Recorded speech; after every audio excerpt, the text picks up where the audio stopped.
Bab 1. Berbulan-bulan ke belakang. Kamu sudah yakin mau melakukannya? Tanya lelaki tua di gubuk bambu tengah hutan larangan. Jauh dari perkampungan, hanya ada gubuk itu yang dikelilingi oleh pepohonan. Saya sudah yakin, Bah. Saya sudah bosan hidup sengsara, dipandang sebelah mata, selalu dihina oleh mereka. Saya sudah capek, Bah. Capek, kesabaran saya sudah habis. Untuk itu, saya pergi ke sini menemui Mbah. Saya ingin meminta tolong, jadikan saya orang kaya, Bah. Itu gampang, asalkan kamu berani dengan risikonya. Apa risikonya, Bah?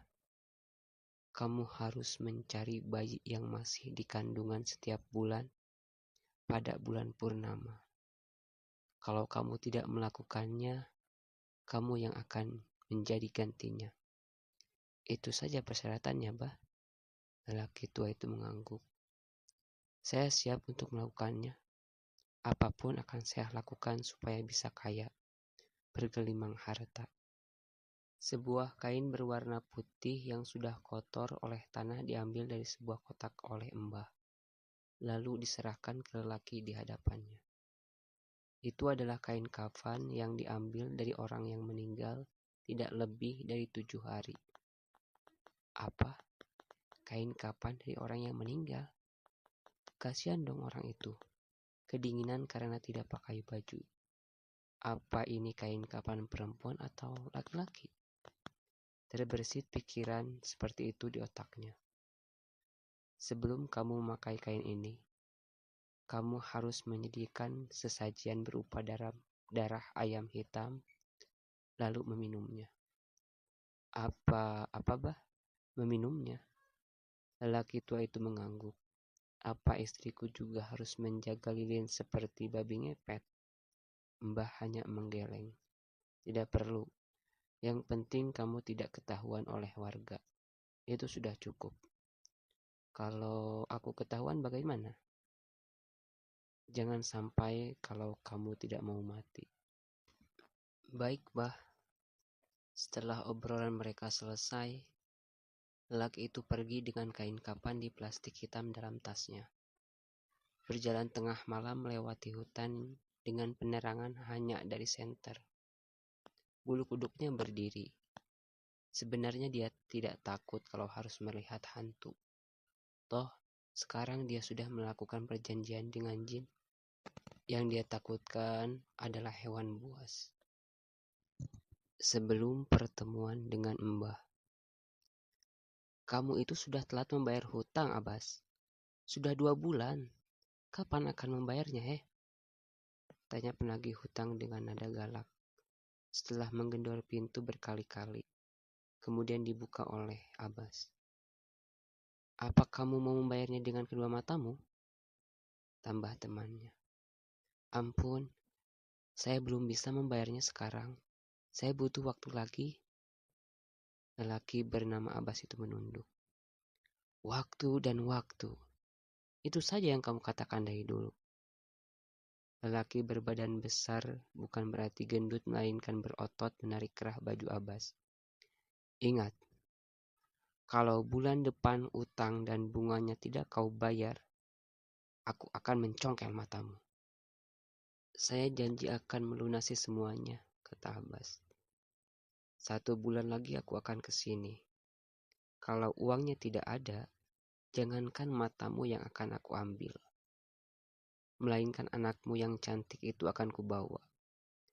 Kata lelaki satunya lagi juga berotot sambil melirik ke perempuan muda di dalam rumah. Abbas dibanting menghantam pintu. Puk! 2 lelaki penagih hutang pergi dengan motornya. Hari ini Abbas tidak mendapatkan pukulan dari mereka seperti sebulan lalu. 1 pukulan di perut. Itu cukup membuatnya ambruk.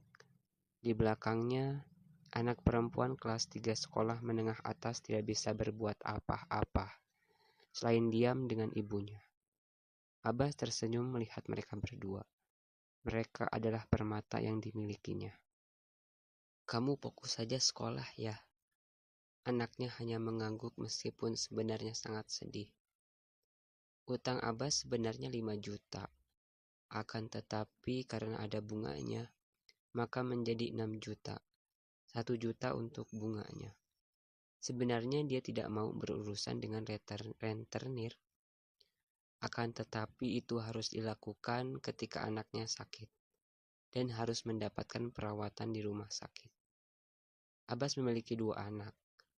Satu perempuan yang bernama Herlin dan satu laki-laki yang namanya Bisma.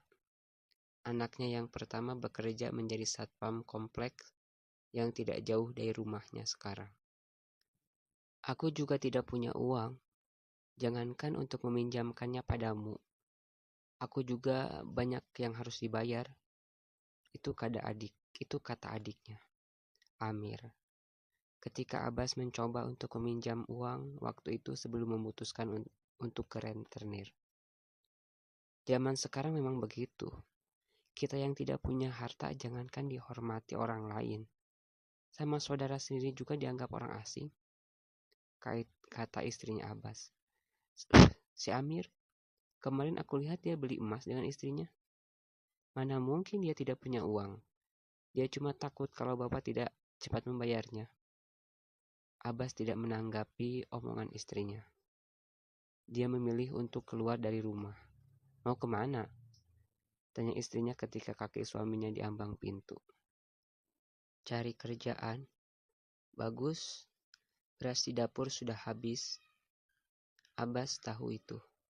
Dia sudah memeriksanya tadi. Seperti biasa, Abbas berjalan ke pasar untuk mencari orang yang ingin menggunakan jasanya sebagai tukang pikul. Sayangnya, 3 jam dia di sana, 1 orang pun belum meminta jasanya. Semakin hari, semakin susah saja mencari pekerjaan, kata Karto, teman seperjuangannya. Dia lebih beruntung daripada Abbas. Karto sudah menurunkan beras 1 truk dan digaji Rp20.000. Abbas tidak mengatakan apa-apa. Dia lebih memilih untuk berjalan mengelilingi pasar, berharap ada orang yang membutuhkan jasanya. Benar saja, ada seorang perempuan paruh baya memanggilnya. Mereka sudah saling kenal. Perempuan itu pemilik toko ikan. Bisa kamu antarkan ke alamat ini? Si Imron sedang ke rumah sakit, cek kehamilan istrinya, kata perempuan itu. Bisa, Bu? Sambil tersenyum, Abbas menaiki sepeda motor. Di belakangnya ada kotak berisi ikan segar. Motor itu melaju meninggalkan pasar menuju sebuah perumahan. 15 menit kemudian, Abbas sudah sampai di depan rumah itu, mengetuk pintunya perlahan. Pegawai baru? Tanya perempuan muda yang membuka pintu. Bukan, saya hanya pengganti dadakan. Abbas terkejut ketika melihat ada sosok pocong di belakang perempuan itu. Membuat dia mundur beberapa langkah. Kenapa, Pak? Tidak ada apa-apa. Uangnya pas ya, Bu?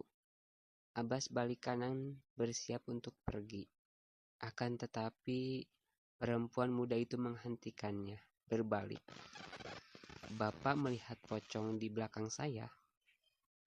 Dengan gemetaran, Abbas mengangguk. Perempuan itu mendekat bersamaan dengan pocong yang melompat di belakangnya. Abbas menelan ludah. Ingin rasanya dia berlari, hanya saja kakinya seperti dipaku, tidak bisa digerakkan.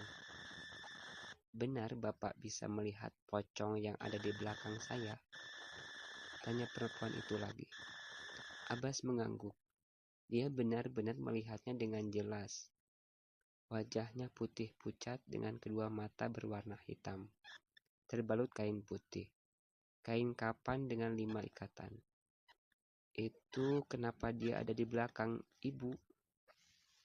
Tanya Abbas penasaran meski sebenarnya takut. Dia peliharaan saya, Pak. Peliharaan buat nyari duit. Nyari duit? Perempuan itu mengangguk sambil tersenyum. Dia tidak berbohong.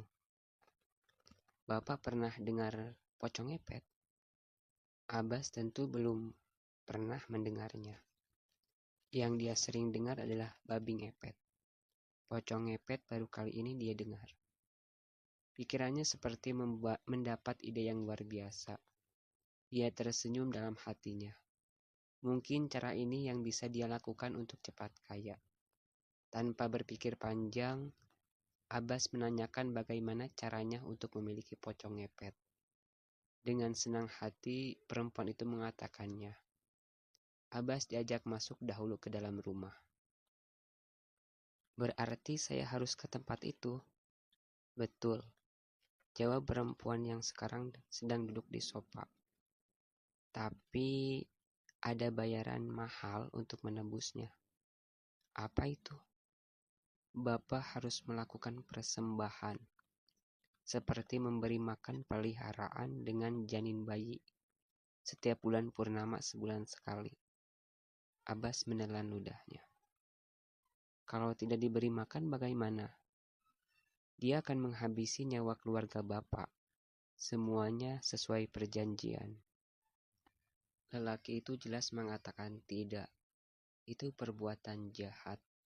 Akan tetapi pikirannya seperti memberikan solusi. Sebulan sekali itu gampang. Cari saja perempuan yang hamil di luar nikah. Dia pasti mau menggugurkan kandungannya. Gampang bukan? Dan bayangkan uang yang akan kamu dapatkan. Jutaan. Kamu akan menjadi kaya. Tidak lagi dikucilkan. Tidak lagi tidur di kasur tipis. Di rumah kecil. Kamu akan kaya. Pikirkan baik-baik. Perempuan itu akan menolong kamu keluar dari kesusahan. Itulah kira-kira rayuan iblis yang membuat dia menganggukkan kepalanya. Dia setuju. Kalau begitu, besok kembali ke sini lagi. Akan saya antarkan ke tempatnya. Terima kasih. Baik, saya akan kembali lagi besok. Abbas pamit dengan senyuman mengembang di bibirnya. Sebentar lagi dia akan kaya raya. Banyak duit. Dia tidak berpikir dampak dari persekutuannya. Hatinya sudah tertutup oleh keinginan untuk mendapatkan kekayaan. Bagaimanapun juga caranya, dia akan lakukan supaya mendapatkan uang. Itulah yang sering dia katakan pada dirinya. Motor bebek itu meluncur meninggalkan rumah perempuan itu. Dia menatap Abbas, lalu tersenyum. Dia berhasil membelokkan satu manusia ke jurang kemusyrikan. Pintu ditutup. Di belakangnya pocong suaminya berdiri. Perempuan itu membelai lembut kepala pocong itu. Ternyata banyak manusia lemah kalau sudah diiming harta. Sebentar lagi kamu akan punya teman, sayang. Perempuan itu berjalan menaiki tangga menuju lantai 2. Bersamaan dengannya, pocong itu menghilang. Kardus berisi ikan masih ada di ruang tamu. Dibiarkan begitu saja karena dia tidak terlalu membutuhkan.